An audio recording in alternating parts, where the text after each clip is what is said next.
Drone serang FPV Rusia kembali menunjukkan akurasi tinggi dalam melancarkan serangan terhadap peralatan militer Ukraina. Kali ini, kelompok tempur Center Rusia melanjutkan operasinya di arah Krasnomersk dengan menggempur kendaraan dan perlengkapan tempur milik Angkatan Bersenjata Ukraina.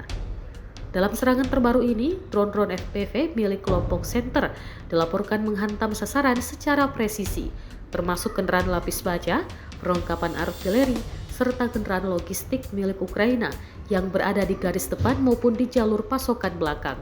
Rekaman yang diunggah melalui kanal Telegram Rabu 9 Juli 2025 memperlihatkan serangkaian ledakan saat drone menghantam targetnya dengan akurat dan efisien.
Download Tribun X sekarang, menghadirkan lokal menjadi Indonesia.